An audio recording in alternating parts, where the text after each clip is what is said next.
Okay, for the last topic in work and energy. Actually, not the last topic pa pala kasi meron pa tayong conservation of energy. So, what I mean is, ito yung last topic na isa-send ko sa inyo because the conservation of energy, isasama na natin siya for face-to-face classes naman. So, magiging coverage lang ng quiz natin is simply the Newton's second law of motion part 1 and part 2 and the work in energy, the principle of work in energy, and the work in energy, the power and efficiency, which is already discussed natin at this part. Okay, for work, lesson objectives lang natin, we are going to apply the principle of work in energy to apply and analyze the power and efficiency related problems. When we are going to say, okay, pakiburahin ko lang to, when we are going to say the power, okay, it is the amount of energy or amount of work you can do at a certain amount of time. Okay, ibig sabihin, ito huwag na natin palawigin. Ito lang yung kailangan natin tandaan. Basically guys, ibig sabihin kasi niyan, okay, yung power P mo is equal to force na ini-induce mo sa object, okay? And ano yung change na nangyayari sa object. So, this is your work. Okay, this is your work. Okay? Which is, ang kinalaman lang natin, this is your work, is the distance or change in distance lang na nako-cover when you induce the force F, okay?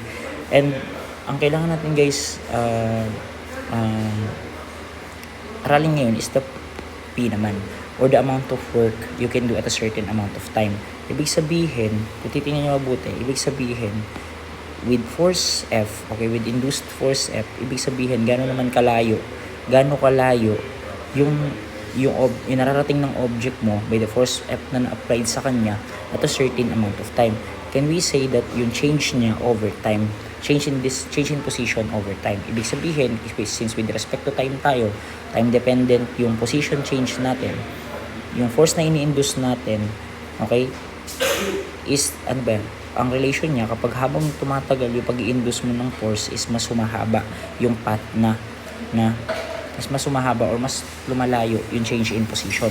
So basically, kung mapapansin nyo, the dr over dt, so change position over time, simply, ang power natin is equal to V. Okay, so yung P natin is simply equal to V lang, which is, okay, P is equal to F multiplied by velocity.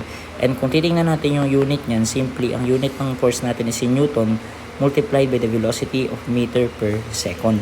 Ngayon, kung titingnan mo yan, if i-extract mo yung idea, if you multiply both numerators, ang nangyayari dyan is Newton meter per second. Whereas, yung Newton meter natin, we know that this is also joule, which is the unit of work. So, ibig sabihin, if we're going to get the power, so work over time. So, kung titingnan mo mabuti, yung power mo is simply equal to joules per second. So, yun lang yun. Ganun lang yung magiging derivation ng formulas natin. And guys, please take note of this one na lang, okay? Yung mga necessary conversion of units. For 1 watt is equal to 1 joule per second, okay? Which is equal to 1 Newton meter per second. And 1 horsepower naman, 1 horsepower is equivalent to 550 feet pound per second. And 1 horsepower naman is equal to 1 or 746 watts. So, tandaan nyo itong mabuti. Okay, again. So, yung 1 watt natin is equal to 1 joules per second. Okay, which is yung 1 joule is also equal to 1 Newton meter per second. Okay? So, yung 1 watt natin. So, burahin ko lang. Ulitan. So, 1 watt yan. 1 watt. Wattage. Watt. Okay, and then 1. And also 1. Okay? So, yun lang. I think, and for power input and power output naman, just remember this formula lang. For power, or efficiency pala, sorry. Efficiency is basically the power input over the power output. Okay? Yun lang. Kukunin mo lang yung ratio ng power input over the power output. Okay? Guys, please take a look of this. This is example naman for efficiency and power and efficiency. So kung titingnan nyo mabuti yung problem natin, the man in the figure pushes on the 50 kg crate with a force of 150 Newton force. Determine the power supplied by the man. Okay, ang hinahanap natin is the power supplied by the man. P supplied by the man. And then P supplied by the... Wait lang, medyo maingay. Apologies. So, ang hinahanap natin, find is equal to P or the power P So, ano ngayon yung power P natin na yan? Okay, given that we have mass natin is equal to 50 kilogram. Force natin applied by the man is simply equal to 150 Newton. Determine the power supplied by the man. Okay, power supplied P when T is equal to 4 seconds. At the coefficient of kinetic friction natin is equal to, between the floor and the crate, is 0.2. Okay? And the crate is initially at rest. Ibig sabihin, since ang formula nga natin dito, sige subukan natin. Formula natin dito for power is simply equal to force multiplied by the velocity. Ibig sabihin, ano yung magiging final, ano yung velocity na to or change in position over time. So kung titingnan natin, ano yung force na kailangan mong i-consider dito? Okay? At ano ba? Ano yung force na kailangan mo i-consider? Isolating the free body diagram. Sorry, wait lang. Isolating the free body diagram. Okay. The free body diagram. Isolating the free body diagram. Okay, this is 50 kilogram. This is 50 kilogram. Okay, this is 50 kilogram crate. Tinulak ng man at a slope, okay? Of 5 or 4, 3, 4, 5. 3 vertical, 4 horizontal, and 5 yung hypotenuse natin. So, ang magnitude na to is 150 Newton nga yung force F natin. Ngayon guys, if we're going to analyze the problem, hindi ba kailangan na din natin ilagay dito kung ano ba yung weight niya? Okay? Yung weight natin is simply equal to 50 kilogram multiplied by 9.81. Okay? Yun ngayon yung weight natin. And then guys, for another is yung the normal force. Okay?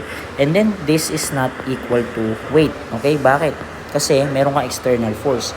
Therefore, yung N mo is equal to since pababa din naman yung applied force mo dito, can you say that magre-react yung normal force mo na yan upward, kontrahin yung weight and yung applied force downward, simply equal to 150.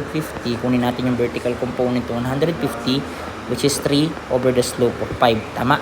Slope yan. Slope formula tayo na to para makuha natin to.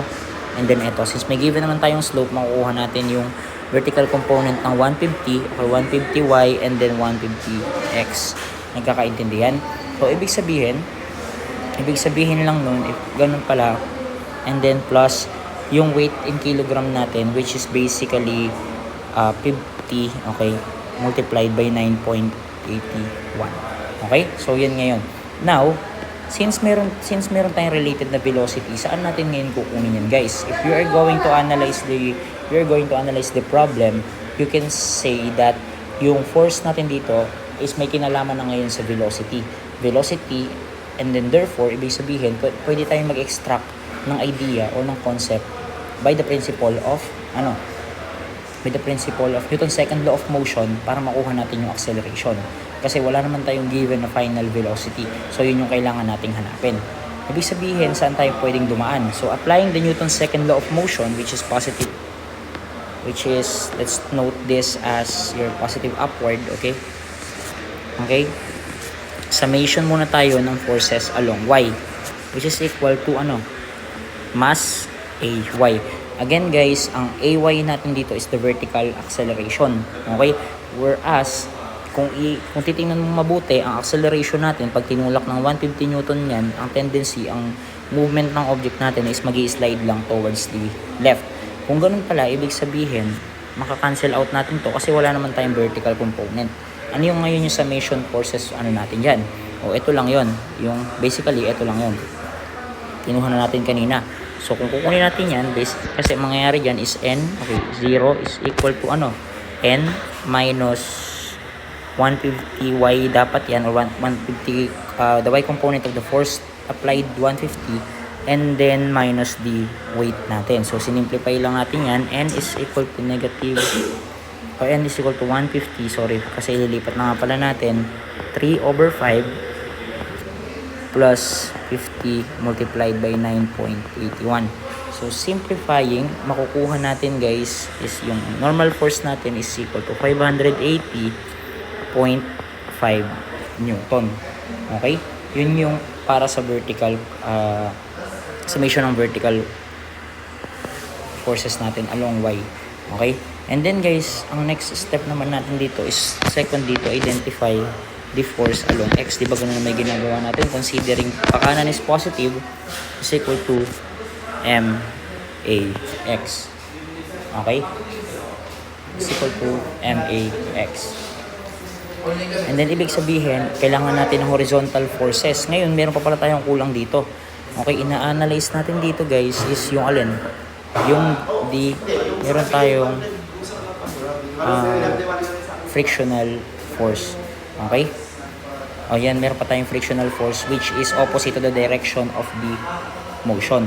Ngayon, ibig sabihin lang, pwede ba natin, can we say that 150, okay, ibig sabihin, ano pa yung kailangan natin gawin yan? Ibig sabihin, kailangan natin kunin naman to, yung 150x. Okay, and then guys, take note na hindi siya 0, okay? So, ibig sabihin, yung 150, okay,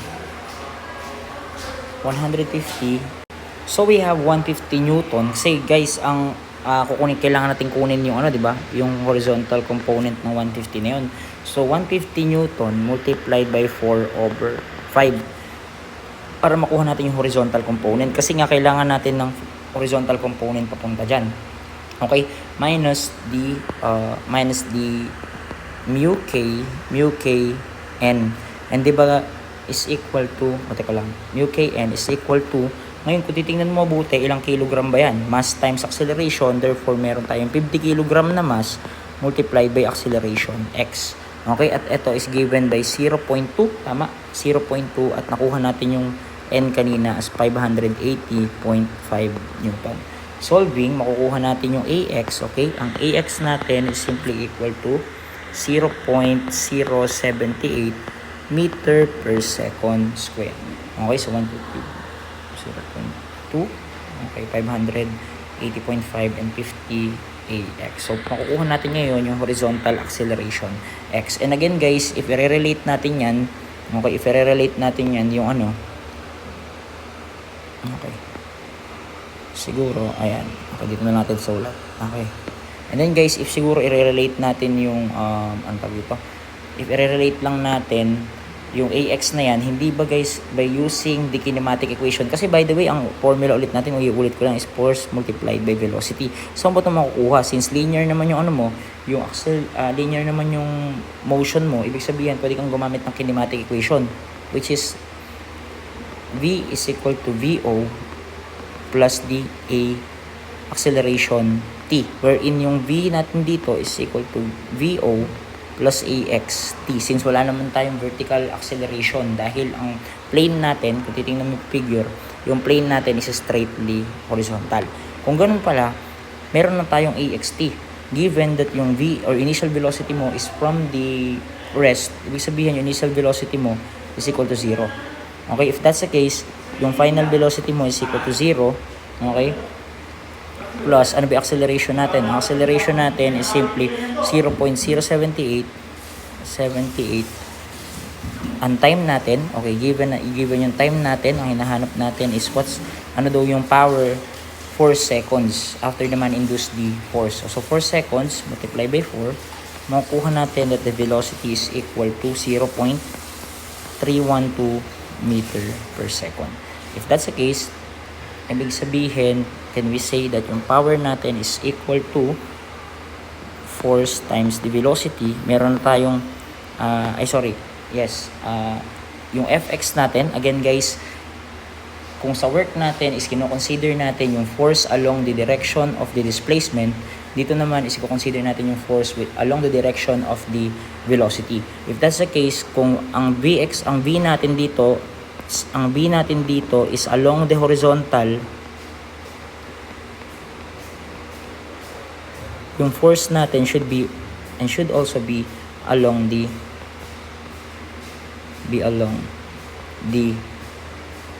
horizontal. Okay?